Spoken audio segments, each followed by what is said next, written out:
Shalom, selamat pagi Bapak Ibu Saudara yang dikasihi Tuhan. Senang bisa bertemu dengan Bapak Ibu kembali di akhir pekan dalam minggu ini. Dan pagi ini kita akan kembali melanjutkan pembacaan Alkitab kita yang hari ini terambil dari Wahyu 12 ayat 13 sampai ayatnya yang ke-18. Judul dari perikop itu adalah Naga Memburu Perempuan Itu. Saya akan bacakan bagian firman Tuhan ini bagi Bapak Ibu Saudara sekalian. Dan ketika naga itu sadar bahwa ia telah dilemparkan di atas bumi, ia memburu perempuan yang melahirkan anak laki-laki itu. Kepada perempuan itu diberikan kedua sayap dari burung nasar yang besar, supaya ia terbang ke tempatnya di padang gurun, di mana ia dipelihara jauh dari tempat ular itu selama 1 masa dan 2 masa dan setengah masa. Lalu ular itu menyemburkan dari mulutnya air sebesar sungai ke arah perempuan itu supaya ia dihanyutkan sungai itu. Tetapi bumi datang menolong perempuan itu. Ia membuka mulutnya dan menelan sungai yang disemburkan naga itu dari mulutnya. Maka marahlah naga itu kepada perempuan itu, lalu pergi memerangi keturunannya yang lain, yang menuruti hukum-hukum Allah dan memiliki kesaksian Yesus. Dan ia tinggal berdiri di pantai laut.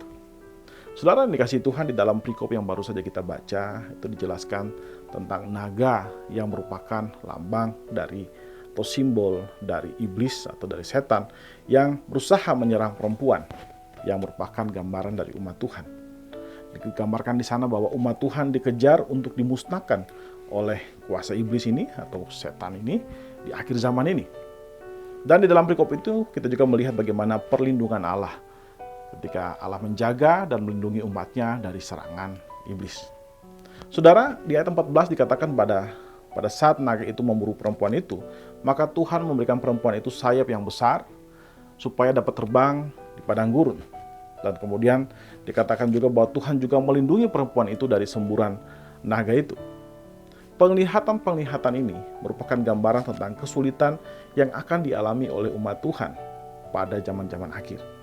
Mereka akan dikejar-kejar dan ingin dimusnahkan. Naga itu akan menggunakan segala kemampuannya untuk menghancurkan umat Tuhan. Dan saudara, hari ini kita bisa melihat bahwa apa yang dilihat oleh Rasul Yohanes telah menjadi kenyataan. Iblis menggunakan berbagai cara untuk mengejar dan menghancurkan umat Tuhan. Banyak pengajar-pengajar sesat itu muncul dalam gereja dan kemudian menipu umat Tuhan dan menyesatkan mereka. Kita juga melihat iblis menggunakan perpecahan di dalam gereja sehingga membuat gereja yang satu dengan yang lain menjadi pecah ya, dan saling bermusuhan satu dengan yang lain. Kita juga melihat bahwa bukan hanya di dalam gereja, tapi juga dari dunia. Banyak gereja mengalami penganiayaan, banyak gereja ditutup, bahkan ada beberapa gereja dibakar. Kehidupan kita sebagai orang Kristen pun seringkali kita mengalami diskriminasi karena kita adalah seorang Kristen atau pengikut Kristus. Apa yang dilihat oleh Rasul Yohanes itu telah menjadi kenyataan di zaman kita. Tapi harusnya firman Tuhan ini membuat kita tidak menjadi kaget dan syok dengan peristiwa-peristiwa itu. Karena Tuhan sudah mengingatkan kepada kita sebelumnya.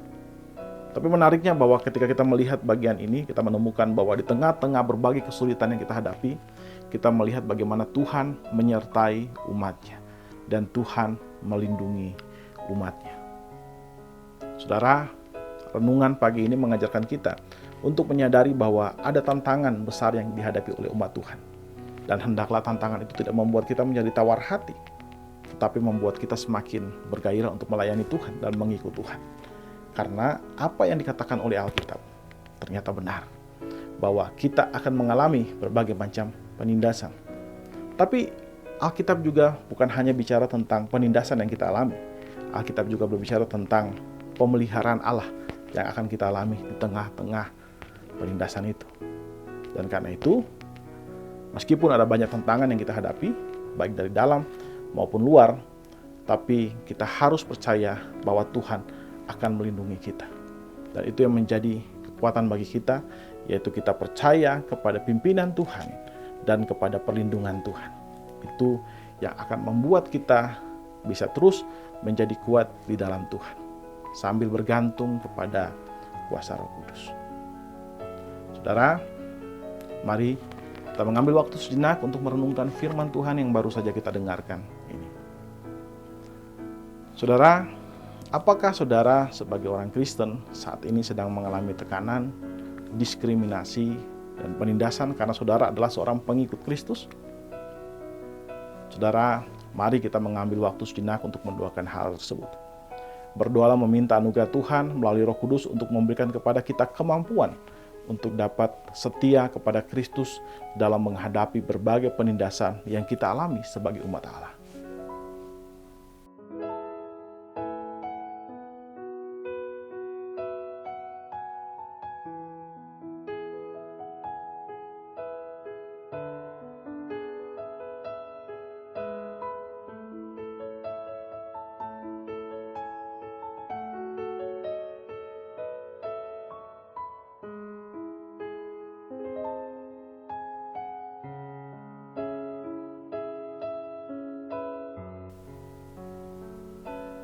Saudara, marilah kita terus setia dan percaya kepada pemeliharaan Allah. Mari kita berdoa. Ya Tuhan Allah Bapa kami bersyukur dan berterima kasih buat kasih dan setiamu kepada kami. Terima kasih buat istirahat yang sudah Engkau izinkan kepada kami, boleh kami nikmati dan sudah memulihkan tubuh kami Tuhan. Kami percaya itu hanya karena anugerah-Mu saja kami boleh menikmati istirahat itu dan kami boleh bangun pagi hari ini Tuhan Yesus. Kami juga berterima kasih buat firman Tuhan pagi hari ini yang sudah Engkau sampaikan kepada kami. Engkau mengatakan bahwa kami akan mengalami berbagai penindasan dan kami juga akan mengalami berbagai macam kesulitan. Tapi bersyukurnya Engkau juga memberikan harapan kepada kami bahwa Engkau akan selalu menyertai kami. Engkau akan selalu melindungi kami dari si jahat. Sehingga si jahat tidak bisa menghancurkan kami, umat-Mu Tuhan. Ajar kami untuk tetap percaya kepada janji-janji-Mu, ajar kami untuk tetap setia mengikut akan Engkau meskipun banyak penindasan dan diskriminasi yang kami alami sebagai umat Tuhan. Dan biarlah Roh Kudus memampukan kami untuk tetap percaya kepada Engkau, mengikut Engkau, memiliki hasrat untuk berhidup bersama-sama dengan Engkau dalam kekekalan.